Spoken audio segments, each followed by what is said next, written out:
Sir இந்த அடையார் ஆற்றில் அந்த முகத்துவாரத்தில் இருக்க அந்த வண்டல் மண்ணை ஃபுல்லாக அகற்றுறாங்க சார். வெள்ளம் வந்துச்சுன்னா அங்கே தண்ணி ஃபுல்லாக தேங்கும், அதை வந்து கடலில் ஜாயின் பண்ணி விடுறதுக்காண்டி அந்த மண்ணை ஃபுல்லாக அழுறாங்க அப்படின்னு சொல்லிட்டு செய்தி வந்திருக்கு சார். சார் இது முன்னெச்சரிக்கையாக நல்ல நடவடிக்கை தானே சார்? இதே எதுக்கு சார் நம்ம பேசணும்? இது இன்னைக்கு ஹிண்டுவில் விரிவாக செய்தி வந்திருக்கிறது. கூடுதலாக இயந்திரங்கள் அமர்த்தப்பட்டு இந்த தூர்வாரும் பணி வேக வேகமாக நடைபெற்று கொண்டிருக்கிறது. 250 மீட்டர் அந்த அடையார் ஆற்றின் முகத்துவாரத்தை விரிவாக்குவதற்கான வேலைகள் நடைபெற்று கொண்டிருக்கின்றன. இப்போது 5000 கியூபிக் அடி 5000 கன அடிக்கு தண்ணீர் உள்ளே போகிறது. இந்த தூர்வாரும் பணி முடிவடைந்தால் 40,000 கன அடி தண்ணீர் கடலுக்குள் செல்லும். அந்த வகையில் இந்த வேலைகள் நடைபெற்று கொண்டிருக்கின்றன என்று நீர்வளத்துறை அதிகாரிகள் தெரிவித்திருக்கிறார்கள். இது எப்போ செய்யணும்? இந்த முகத்துவாரத்தை 250 மீட்டராக விரிவாக்குனா 5000 கன அடி போகிற இடத்துல 40,000 கன அடி போகும். ரைட்டு. இது எப்பப்போ செய்யணும்? மழை பெஞ்ச பிறகா? நேற்று முதல்வர் அந்த அடையார் முகத்துவாரத்தில் அந்த மண்வாரம் இடத்துக்கு சென்று பார்வையிட்டார். இன்றைக்கும் பார்வையிட்டிருக்கார். காலையில் சினிமா பார்த்து அது விமர்சனம் பண்ணுறாங்கன்னு சொல்லிட்டு போகிறது. நீங்கள் நல்லா அந்த பார்வையிட்ட நேரத்திலலாம் பார்த்தீங்கன்னா, ஏன் அங்கே போய் இதை பார்வையிடான்றதையும் கவனிச்சிங்கன்னா, ரெகுலராக அந்த அடையாறில் வாக்கிங் போவார். இந்த அவரோட வாக்கிங் மேட்டு தெனாலிராமன் இவங்கெல்லாம் கூட வருவாங்கல்ல, அவங்க கூடலாம் வாக்கிங் போயிட்டுருப்பார். அந்த வாக்கிங் அங்கேயே அடையார் பக்கம் தானே, வாக்கிங் முடிச்சுட்டு சார் அப்படியே இங்கே போய்ட்டு வந்துடலாம் சார்னு 2 நாளும் நேற்றும் இன்றைக்கும் பார்வையிட்ட அந்த முதல்வரோட உடை பார்த்தீங்கன்னா டிஷர்ட்டில் இருப்பார். டிஷர்ட்டு கையில் ஒரு கம்பு வச்சுருப்பார். சார் அது என்ன சார் அந்த கம்பு? அது மந்திரக்கோள். மீண்டும் திமுக எப்படி ஆட்சிக்கு வரும் என்று மந்திரம் போடுவதற்காக போய் இன்றைக்கி இந்த அடையார் முகத்துவாரத்தில் போய் அந்த மந்திரத்தை போட்டு முட்டையை மந்திரிச்சு வச்சுட்டு வருவார். அதுக்கு தான் அந்த மந்திரக்கோள் அன்னி கொடுத்துட்ருக்காங்க. ரொம்ப ஆராயாத இந்த சில விஷயத்தெல்லாம் விட்டுறதோட இது என்ன சொல்கிறோன்னா, இவ்வளோ நாளாக இப்போ என்ன பண்ணிகிட்டு இருந்தீங்க? முதல்வர் வந்து பார்வையிட்டதும் அந்த பணிகள் வேகமாக நடைபெறுகின்றன என்று இந்த ஹிண்டு செய்தியில் வந்திருக்கு. இப்போ முதல்வர் வந்து பார்வையிட்டால் தான் வேலை செய்வீங்களா? முதல்வருக்கு மழைக்காலம் வருகிறது, இதை நீங்கள் செப்டம்பரில் தொடங்கியிருக்க வேண்டாமா இந்த வேலைன்னு தான் நான் கேட்குறேன். அப்போ இதுவும் விளம்பரத்துக்காக ஃபோட்டோ ஷூட்டுக்காக தான் இந்த துரிதப்படுத்தும் பணியையும் நீங்கள் செய்கிறீர்கள். ஒவ்வொன்றையும் ஊடகங்களும் எதிர்க்கட்சிகளும் குத்தி காட்டிய பிறகுதான் நீங்கள் இந்த வேலையை தொடங்குவீர்கள் என்றால் உங்களுக்காக எதுவுமே தெரியாதா அப்படின்றது தான். இதில் விமர்சனம் பண்ணுறதுக்குலாம் ஒன்றும் இல்லை. ஏன் சீக்கிரம் செய்யலைன்னு நான் கேட்குறேன். இப்போது 50 வண்டி போட்டு பண்ணுறத நீங்கள் செப்டம்பர்லேயே ஆரம்பிச்சிருந்தீங்கன்னா 10 வண்டியில் பண்ணி முடிச்சிருக்கலாம்ல. 3 நாளைக்கு முன்னாடி பெரிய மழை வந்து வெள்ளம் வந்துருந்துச்சா என்ன சார் பண்ணிருப்பாங்க? ஆமாம், எதிர்பார்க்கணும்ல. மழைக்காலம் மான்சூன் ஸ்டார்ட் ஆகிடுச்சுன்னா எப்போ வேணாலும் லோ ப்ரெஷர் வரும், சைக்ளோனாக மாறுன்றது நீங்கள் எதிர்பார்க்கணுமா இல்லையா? உங்களுடன் ஸ்டாலின் அப்படின்னு ஒரு திட்டம் நடத்துனாங்க. அதில் வாலண்டியர்ஸ் வந்து பார்ட்டிசிபேட் பண்ணியிருக்காங்க சார். அவங்களுக்கு பே பண்ண வேண்டியதே பெண்டிங் வச்சுருக்காங்க அப்படின்னு சொல்லிட்டு நியூஸ் வந்திருக்கு சார். பல உள்ளாட்சி அமைப்புகள் தான் இதற்கு இந்த ஊதியத்தை இவர்களுக்கு வழங்க வேண்டும். இவங்களுக்கு இந்த தற்காலிக பணியாளர்கள் ஒரு நாள் வேலை செஞ்சாங்கன்னா அன்றைக்கி நாள் கணக்கு போட்டு தான் இவங்க கூலி அவர்களுக்கு வழங்கப்படுகிறது. அதற்கு உள்ளாட்சி அமைப்புகளிடம் நிதி இல்லை. கேம்பும் நடத்தணும்.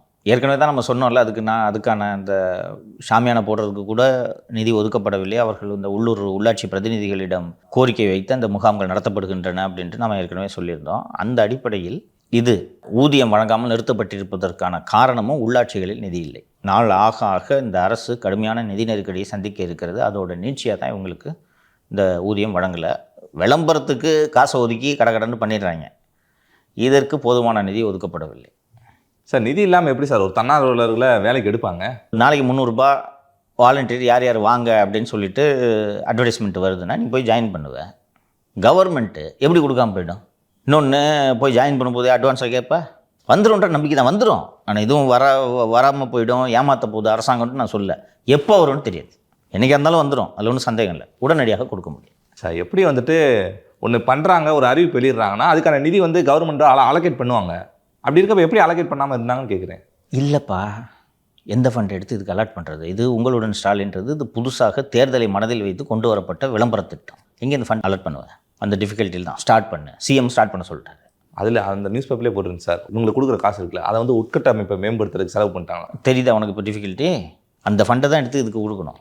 இது ஒரு விளம்பரத்துக்காக கொண்டு வரப்பட்ட, தேர்தல் பிரச்சாரத்திற்காக கொண்டு வரப்பட்ட ஒரு திட்டம். ஃபண்டுக்கு எங்கே போகுது? இன்னொன்று, இது ஒரு புதிய ஸ்கீமு. இந்த ஸ்கீமுக்கான செலவுக்கு இப்போ எந்த ஸ்கீமாக இருந்தாலும் அந்த ஸ்கீமுக்கான நிதி இந்த ஆண்டுக்கான பட்ஜெட்டு அதிலேயே ஒதுக்கப்படும் இல்லையா? அந்த உங்களோட ஸ்டாலின் புதுசு. இதுக்கு ஃபண்டு எங்கே இது எடுப்ப? சிக்கல் இருக்குது இல்லையா? இப்போ புதுசாக இப்போ இந்த 3 நாள் முடிஞ்சிச்சுல, இதில் ரிவைஸ்டு எஸ்டிமேட்டுன்னு போட்டு கொடுத்துருப்பாங்க. அதுலேயாவது ஒதுக்கியிருப்பாங்க ப்ராபப்ளி. ஒதுக்கி அது ட்ரெஷரி அக்கௌண்ட்லேருந்து பில்லெல்லாம் ட்ராப் பண்ணி வரதுக்கு இன்னும் 2 மாதம். இப்போ என்ன ஆகுன்னா 2 மாதமாக ஏற்கனவே சம்பளம் வரல, வாலண்டியர்ஸ் வரமாட்டாங்க. இல்லை நல்லது விடு. சார் கொஞ்ச நாளைக்கு முன்னாடி நடந்த சட்டப்பேரவையில் அந்த தனியார் பல்கலைக்கழக அந்த திருத்த மசோதாவை முன்மொழிஞ்சாங்க. அதுக்கப்புறம் வந்துட்டு அதை இப்போ திரும்ப பெற்றிருக்காங்க சார் அரசு. என்ன சார் காரணம்? அது பாஸ் ஆகிடுச்சு, அந்த பில்லு அது முன்மொழியில் பாஸ் ஆகிடுச்சு. அது இப்போ ஆளுநர் ஒப்புதல் அளித்திருந்தால் அது சட்டமாக்கப்பட்டிருக்கும். அதற்கு கடுமையான எதிர்ப்பு கூட்டணி கட்சிகளிடமிருந்தே எழுந்தது. அது ஒரு மிக மிக ஒரு மோசமான மசோதா. என்னென்னா 25 ஏக்கர் நிலம் இருந்தால் நீங்கள் ஒரு பல்கலைக்கழகம் ஸ்டார்ட் பண்ணிக்கலாம். கல்வியை வியாபாரமாக்கக்கூடிய ஒரு மசோதா தான் அது. இது 2006 திமுக ஆட்சி காலத்திலும் 2008 என்ற நினைவு இதே போல் ஒரு சட்டம் கொண்டு வரப்பட்டு அதற்கு கடுமையாக எதிர்ப்பு எழுந்து அதை ஒரு கமிட்டிக்கிட்ட அனுப்பி ஜெயலலிதா மீண்டும் ஆட்சிக்கு 2011 வந்த பிறகு இவர் ஒரு கமிட்டி அமைச்சு அந்த சட்டத்தை தூக்கி குப்பையில் போட்டார். அதே போல் இப்போ மீண்டும் இந்த சட்டம் கொண்டு வந்திருக்கிறார்கள். அதாவது இதோட மீனிங் என்னென்னா, அரசு உதவி பெறும் கல்லூரிகள் இருக்குல்ல, நிறைய கல்லூரிகள் இருக்குது, நீ படித்த கல்லூரிலாம் கூட அந்த மாதிரி உதவி பெறும் கல்லூரியாக இருக்கும். அந்த அரசு உதவி பெறும் கல்லூரியாக இருந்தாலே இடஒதுக்கீடு பின்பற்றணும், எம்ப்ளாயீஸ்க்கு உரிய சேலரியை கொடுக்கணும். இன்றைக்கே பார்த்தோன்னா இந்த கவர்மெண்ட் ஸ்கூல் வாத்தியாருக்கெல்லாம் சம்பளம் கரெக்டாக வந்துடும். கரெக்டாக அவங்க 4 மணிக்கு மேலே படிக்கணும்னு சொல்லிட்டு டியூஷன் எடுக்க போயிடுவாங்க. தனியார் பள்ளிக்கு ஆசிரியருக்கு சம்பளம் கரெக்டாக வருதா?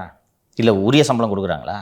ஏன்னா ப்ரைவேட் ஸ்கூலு இஷ்டமாக இருந்தால் வேலைக்கு வா, இல்லைனா போ, தானே நிலமை. கல்லூரிக்கு நாளைக்கு இது மாறுமா? அப்போது யார் யார்கிட்டலாம் நிலம் இருக்கோ பணம் இருக்கோ அவர்கள் இஷ்டத்துக்கு கல்லூரியை நடத்தலாமா? அவர்கள் இஷ்டத்துக்கு பேராசிரியர்களை நியமிக்கலாமா? அப்போது அங்கே அந்த பேராசிரியர் நியமனங்களில் ஆசிரியர் நியமனங்களில் இடஒதுக்கீடு என்னாகும்? இப்போ நீ ரொம்ப ஸ்காலர்ஷிப்பில் உதவித்தொகையெல்லாம் வாங்கி தான் படித்த, இப்போ ஒரு ப்ரைவேட் யூனிவர்சிட்டியில் உனக்கு ஸ்காலர்ஷிப் கிடைக்குமா? இடஒதுக்கீடு இருக்குமா? ஸோ முழுக்க முழுக்க இது ஒரு கல்வியை வியாபாரமாக்கக்கூடிய ஒரு திட்டம் தான் இது, இந்த தனியார் பல்கலைக்கழக மசோதா. கடுமையான எதிர்ப்பு கிளம்பியது. என்கிட்ட அப்போவே இந்த பில்லு பாஸ் ஆனப்பவே என்கிட்ட நீங்கள் இதை பற்றி பேசுங்கன்னு சொன்னாங்க. நான் இந்த சப்ஜெக்டை பற்றி நல்லா படிச்சுட்டு பேசுகிறேன். இதோட விளைவுகள் என்ன, எத்தனை கல்லூரிகள், அரசு உதவி பெறும் கல்லூரிகள் எத்தனை இருக்குது, என்னென்ன சிக்கல்கள் ஏற்படும் ஸ்டடி பண்ணிவிட்டு பண்ணலான்னு பார்த்தா அதற்குள் அரசே நாங்கள் இதை கிடப்பில் போடுகிறோம் என்று சொல்லி முடிவெடுத்து விட்டார்கள். ரைட்டு, நல்லது, வரவேற்கிறோம். சிபிஎம்மும் இதை வரவேற்றிருக்காங்க, நல்லது. ஃபஸ்ட்டு எதுக்கு கொண்டு வந்தீங்க? உங்கள் நோக்கம் என்ன? கல்வி வியாபாரங்கிறது தான் உங்கள் நோக்கமா? 2வது முறையாக திமுக அரசு இதை கொண்டு வந்து சட்டமாக்கி இருக்கிறது என்றால் இவர்களுடைய நோக்கம் என்ன? யார் இதை தூண்டுவது?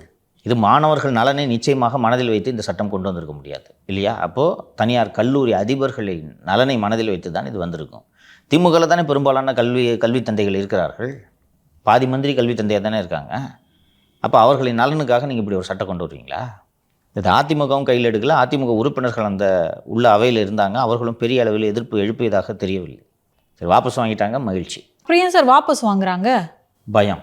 சிபிஎம்ஏ எதிர்க்குது இல்லை, அரசு ஊழியர் சங்கம் எதிர்த்து அறிக்கை விட்டிருக்கிறார்கள். கூட்டணி கட்சிகளிடையே கடும் எதிர்ப்பு கிளம்பி இருக்கிறது. தமிழ்நாடு பூரா போராட்டம் நடத்துறதுக்கு ஆயத்தம் செய்யப்பட்டு கொண்டு இருக்கிறது என்பது தகவல் இவர்களுக்கு வந்திருக்கும். அதனால் வாபஸ் வாங்கியிருக்காங்க. அதுவும் எலெக்ஷன் நெருங்குறதுனால. இல்லைன்னா நேரம் முடிச்சு விட்ருப்பாங்க. இதே போலத்தான் அந்த திருமண மண்டபங்களில் மது அருந்தி கொள்ளலாம் என்ற சட்டம், 12 மணி நேர வேலை சட்டம் அசம்பிளியில் வர்றது வரைக்கும் தெரியாது இவருக்கு. அப்போ என்ன கவர்மெண்ட் நடத்துகிறீங்க நீங்கள்?